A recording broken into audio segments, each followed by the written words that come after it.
Happy Kultuhan, Ma'am Tan. Yeah. We are going to discuss about aquaretics. So watch this. So, osmotic diuretics is the proximal tubule and descending limb of Henle's loop are freely soluble.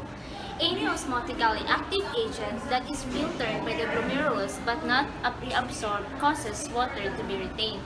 So the example of these are the mannitol is the prototype osmotic diuretic. So mannitol is poorly absorbed in the GI tract and is intravenously administered. So the pharmacokinetics, it is not metabolized and it is excreted by the glomerular filtration within 30 to 60 minutes without any important dural reabsorption or secretion. So use cautiously in patients with even mild renal insufficiency. So pharmacodynamics. Through osmotic effects, they also oppose the action of antidiuretic hormone in the collecting tubules. So the presence of non-reabsorbable solutes such as mannitol prevents the normal absorption of water by interposing a countervailing osmotic force. Osmotic diuretics. The name of the drug itself says what it's doing. So this drug acts by the osmotic effect. Through the osmosis this will affect. How means this drug do have a higher osmotic effect. If you give this drug through the oral route, it do have a poor absorption and it can cause a diarrhea for the patient. So what we have to do is we have to give the drug through a intravascular route. So when it gets into the blood, it will increase due to its increase in osmotic effect of the drug. It will absorb all the fluid from the intravascular space into the blood. So what happens means it is good when this drug gets into the blood circulation is in our brain.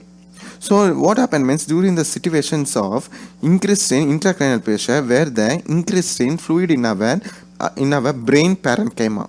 So during that time what does it do means it will absorb all the fluids in our brain parenchyma into our blood circulation. So it will decrease the intracranial pressure. So same as when it gets into the blood circulation in our eye. It will absorb all the fluid in our eye. So it is helpful when the situation where is the increased intraocular pressure. So it will decrease the intraocular pressure by the absorbing the fluids in our eye. It do have a good means it do have a bad also. So what happens means if you give this drug to the patients of the left heart failure, what happen means during the left heart failure our left heart is unable to push the blood forward. So what happens, there will be backing up of blood. So backing up of blood leads to a pulmonary edema in patients of the heart failure.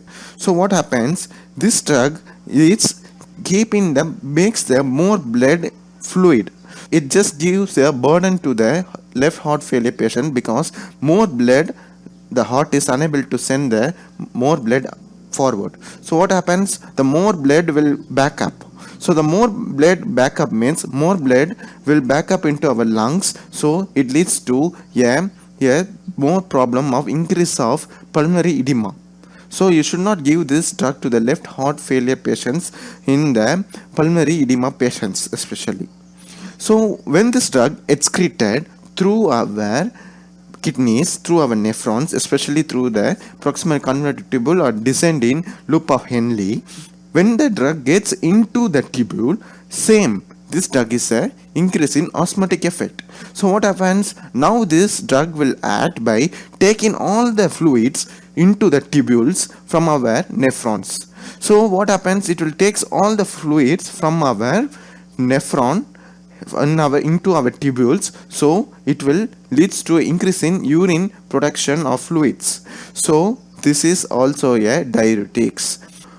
At last you can get to know this drug is good for increase in intraocular pressure, intracranial pressure, and this drug is not good for the contraindicated for the left heart failure patients. After knowing about the osmotic diuretics mechanism of action, it will be very bad if you don't know what are the drugs of osmotic diuretics. They are it's mannitol urea. So for the toxicities of osmotic diuretics, one is extracellular volume expansion. These effects can complicate heart failure and may produce fluid pulmonary edema. Why? Because it is rapidly distributed in the extracellular compartment and extract water from cells. Prior from diuresis, this leads to the expansion of the extracellular volume and hyponatremia.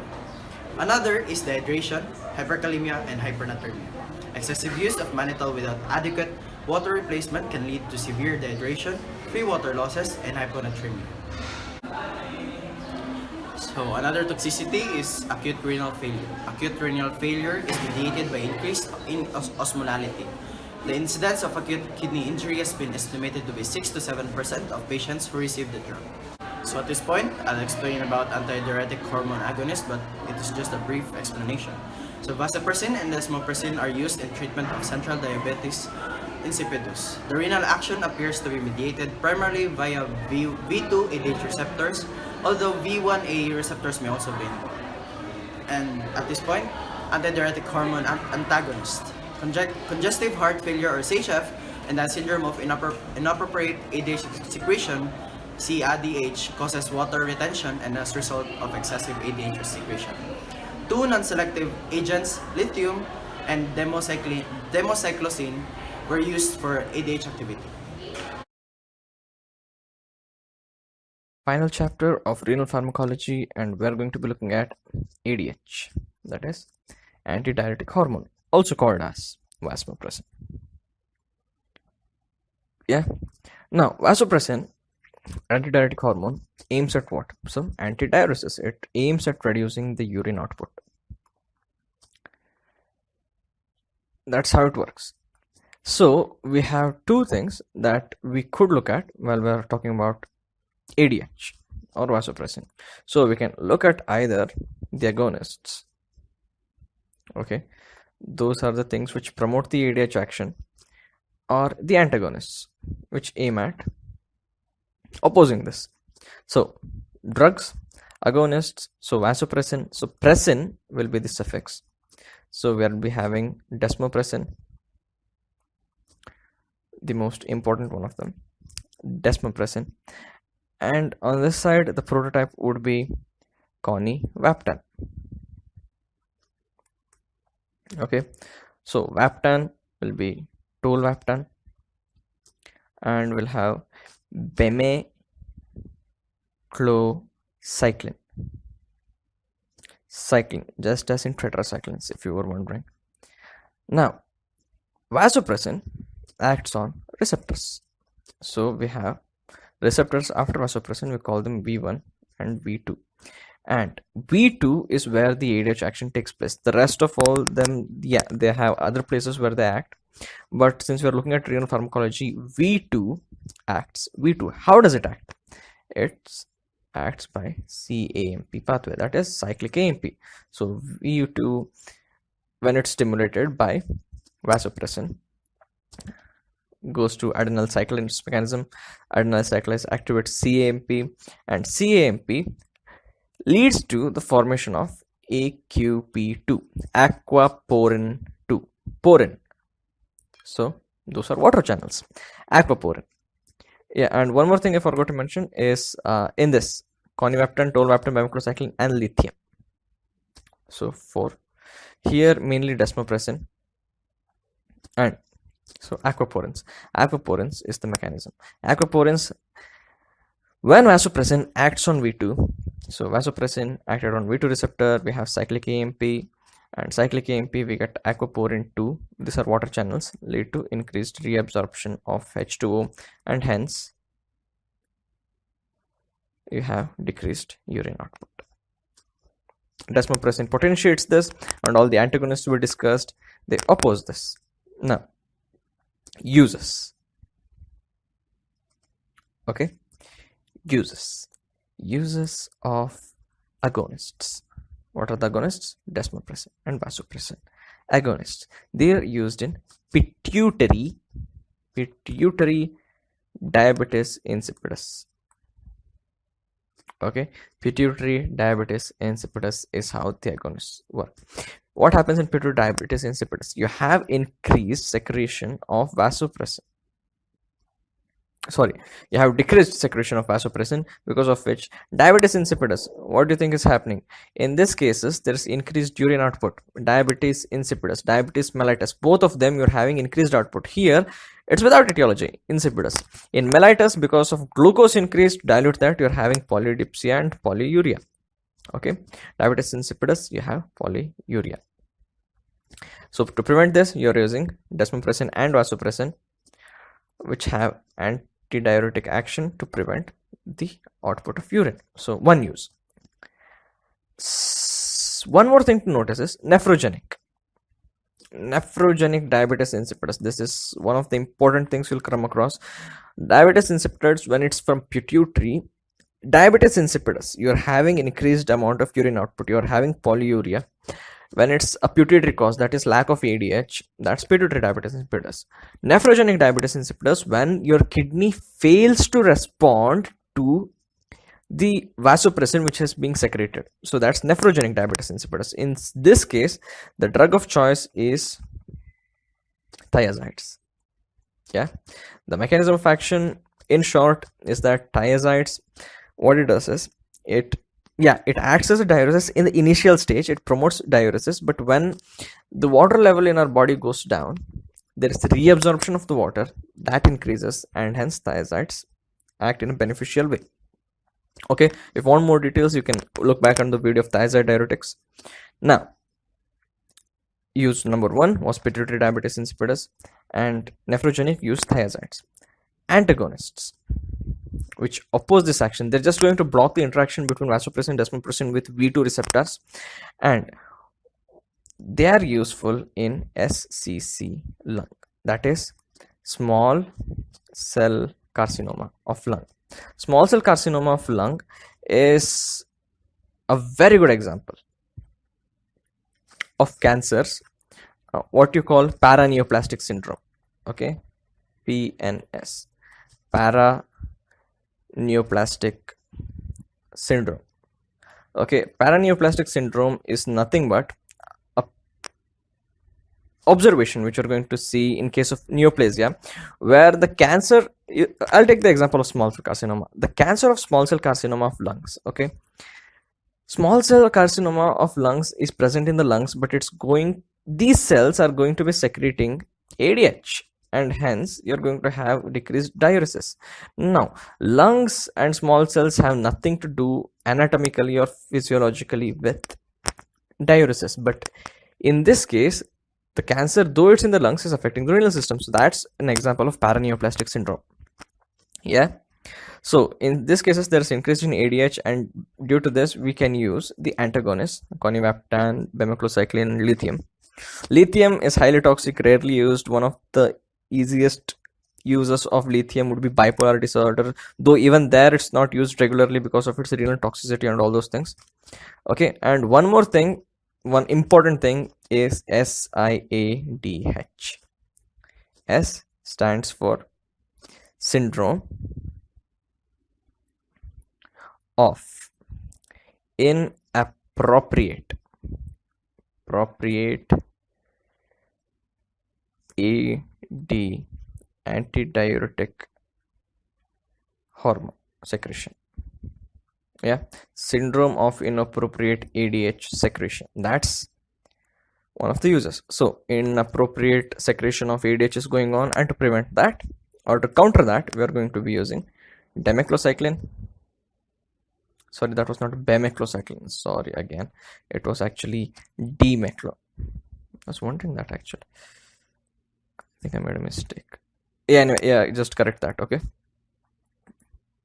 so it was not demeclocycline, it was actually demeclocycline. Okay, so one of the uses of demeclocycline would be SIADH, and conivaptan can also be used. Okay, now, and agonists, the action of agonists in case of water toxicity. Okay, so in case you're having hypovolemia, you can use the agonist to prevent further loss of water. But in case we're talking about toxicity, in case you give the agonists when there is water toxicity, or when the person has consumed so much amount of water, it's going to lead to problems. And one more thing is, if you increase the dose of agonists, so vasopressin example, there can be hypernatremia. Okay, so since water is not being lost, there's decrease in output of urine, so sodium is also not being lost, so sodium gets accumulated in your body, leading to hypernatremia. Toxicity, so we finished that. So we'll come to toxicity of antagonists. Antagonist toxicity, this everything has a particular one, so it's important, so bear this in mind. Vaptans, all the vaptans, conivaptan or tolvaptan, all the vaptans have an effect on demyelination. So CNS side effects, you're going to have muscle twitching and all those things, so be careful while giving vaptans. Yeah, and conivaptan has a special thing, that is infusion reaction. So when you're administering conivaptan, you might observe infusion reactions. At the site of the infusion, you might have inflammation, you're going to have erythema, you might have pain, so be careful about that. And cyclin, so what was that? What did we see? That was a demeclocycline. Cyclin, just as in tetracyclines. Yeah, so if the person has tetracycline allergy, you can bet that he's going to have this one also, this cross reaction. And just like tetracyclines, they harm bone and teeth formation if the pregnancy is below 8 months. So 8 months, this is the important part that you have to remember while giving demeclocycline. If the pregnancy is below 8 months, avoid giving this, because it's going to interfere with the formation of teeth and bone inside the baby. So this finishes renal pharmacology. This was the last video. Thank you all for watching and being a wonderful audience. I'll see you in the next video. So the oral agent tolvaptan, which is active against V1 receptor, it is very effective in treatment of hyponatremia, or which is the abnormal low sodium levels in your blood. And as an adjunct to standard diuretic therapy in patients with chronic heart failure, it is approved by the US FDA. And the half-lives of conivaptan and demelocycline are 5 to 10 hours, while tolvaptan is 12 to 24 hours. And they inhibit the effects of your ADH in the collecting tubule. Conivaptan and tolvaptan are direct ADH receptor antagonists, while demelocycline, they reduce ADH-induced CAMP by a known mechanism. Clinical indication and dosage. So a syndrome of inappropriate ADH secretion. So antidiuretic hormone antagonists are used to manage SIADH when water restriction has failed to correct abnormality. Your demelocycline, which is 600 to 1,200 mg per deciliter, can be used for your SIADH. So appropriate plasma levels of demelocycline, which is 2 microgram per ml, should be maintained by monitoring, but tolvaptan levels are not routinely monitored. So your other causes of elevated antidiuretic hormones. So in the management of SIADH, water restriction is frequently the treatment. And for patients with heart failure, IV conivaptan may be particularly useful because it has been found that the blockade of V1A receptors by this drug leads to decreased peripheral vascular resistance and cardiac output. Your next is your autosomal dominant polycystic kidney disease. So your cyst development in polycystic kidney disease is thought to be mediated through your CAMP, and vasopressin is a major stimulus of your CAMP production in your kidney, and it is hypothesized that the inhibition of your V2 receptors in the kidney might delay the progression of your polycystic kidney disease. While your toxicity, so we have severe hypernatremia, nephrogenic diabetes insipidus, renal failure, dry mouth, and thirst are common, and your tolvaptan may cause hypotension. Demelocycline avoided with liver disease.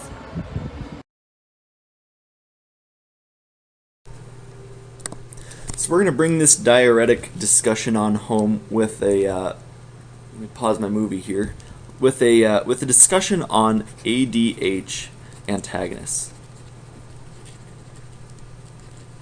ADH antagonists.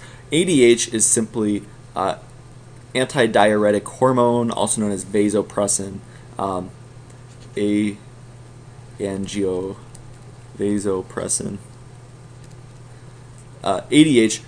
ADH is going to be a drug that's going to have a lot of effects, and one of the effects is going to be on the kidney. So we're going to talk about drugs that are going to be ADH receptor antagonists. So they're going to antagonize, they're going to block the receptor for ADH. The prototypical drugs that we'll be talking about are going to be conivaptan and lithium. Just as a little aside, if you hear Vaptan, think ADH antagonist. Vaptan, ADH antagonist. And associated with ADH, ADH simply puts aquaporins onto the collecting duct. Aquaporins, aqua stands for water, pore, like a pore, so it creates a pore for water, and water will come back in. And I'll show you how the mechanism works there. So let's talk about that MOA, the mechanism of action. So we've got a cell, and this one's going to be, here's a lumen, here's an interstitial. We're going to talk about the collecting duct. When you hear ADH, antidiuretic hormone, I want you to think collecting duct, because that is going to be where all of this takes place. So here's a collecting duct cell. We've got another cell here, another cell here, but we're going to take a look at this one. So we've got a receptor, because remember that the point of this discussion, ADH receptor antagonists. So here's our ADH receptor, and we're going to antagonize this. But let's talk about normal physiology. Typically, ADH, so the vasopressin or ADH antidiuretic hormone, is going to come and bind to its receptor.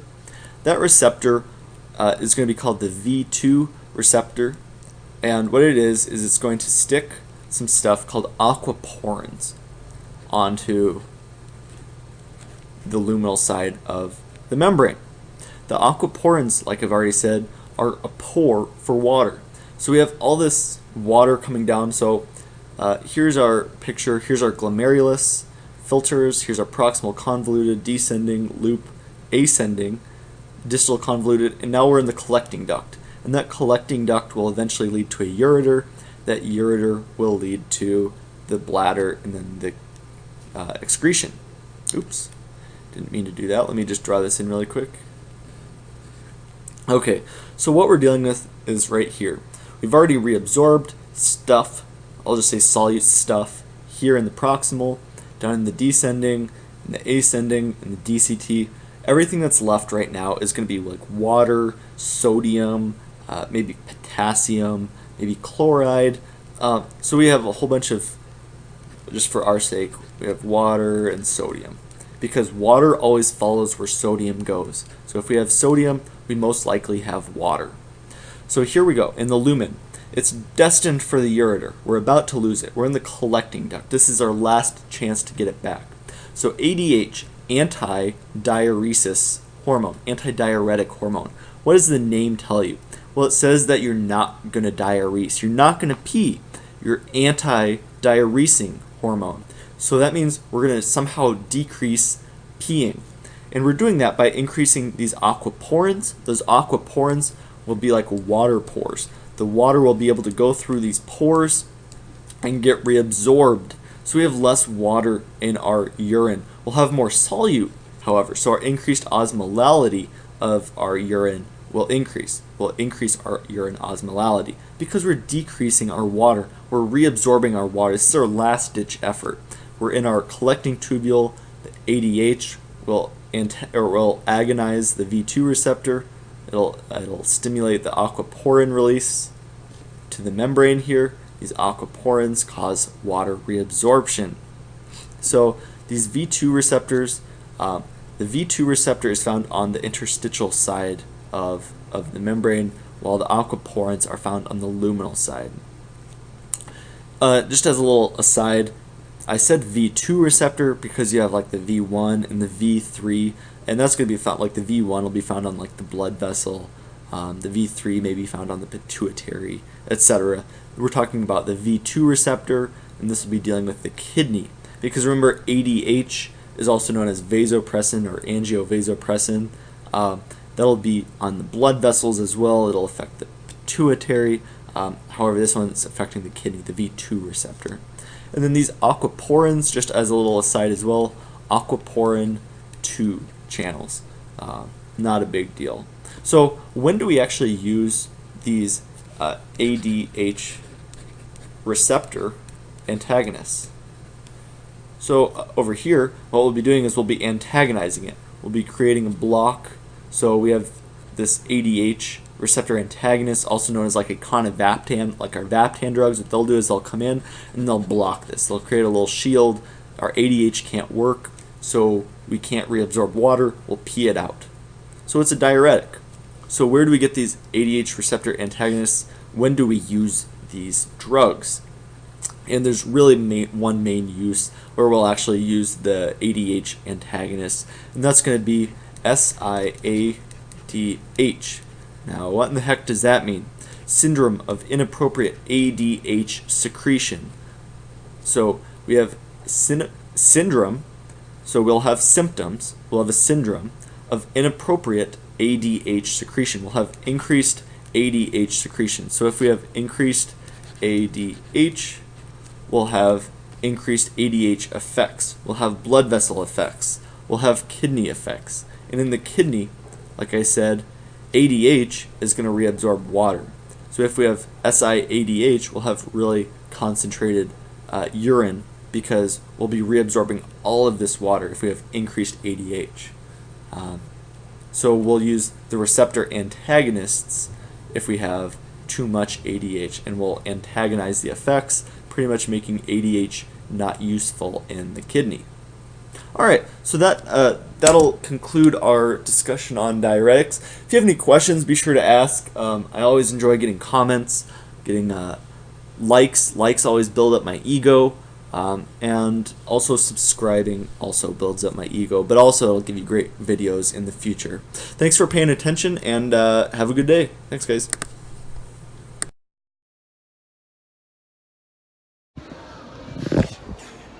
So that's it for today. And Take care of your kidneys. Bye-bye.